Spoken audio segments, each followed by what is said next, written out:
sa lahat ng kaniyang kahalili. Good morning mga minamahal kong manonood.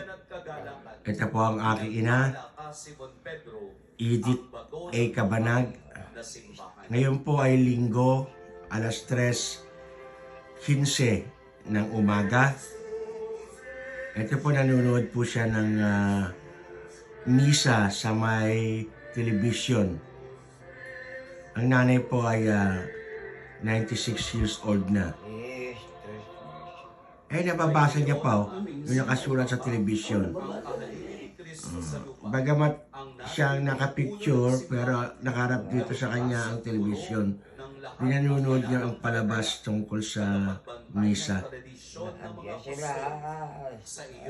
Dati ang ganda ng ipin niyan, buo, nasira na. Ngayon talaga nagkakaedad na eh. 96 na eh. Ayun naman siya. Pinagupitan namin siya pero hindi niya nagusto yung kanyang gupit. Kasi naman dito, ang gupitan dito, madali yan eh. Kung minsan nakaka-dismay ang gupitan. Kasi ginagamit na nila ng clipper, ginagaya nila sa gupit ng panlalaki. Dapat dahan-dahan ba yung... Kaya sa Pilipinas, mas magandang gupitan. Gusto nga sana isama sa Pilipinas eh, pero ayaw niya na eh. Para daw ayaw niya na at yun nga, gano'n na. At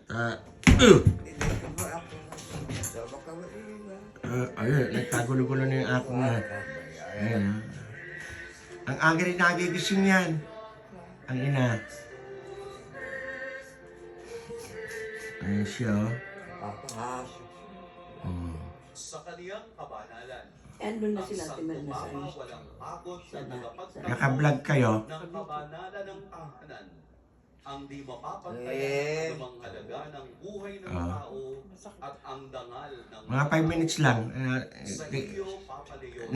Namnamin natin itong pagkakataon na ito na ang nanay gising na gising yan. No? At ilalagay natin sa YouTube. Yan. Yan. Ay, nanay. Nanay, wave. Nanay, wave. Ganun kamay. Nanay, wave, wave. Wave man kayong kamay. Ay, nagdadasal siya. Sa namamalas sa tagapanguna ng buong Kaya Kristo, titigil. hindi nahawakan. di matitinang Titigil na natin to hanggang 3 minutes lang. Nagdadasal. Ama ng lahat ng Ayun, mananampalataya, matatag sa katotohanan ng loob sa gitna ng panganib at pinakamaasahang tagapagdala Inabot niya ang edad na 96. kaluluwa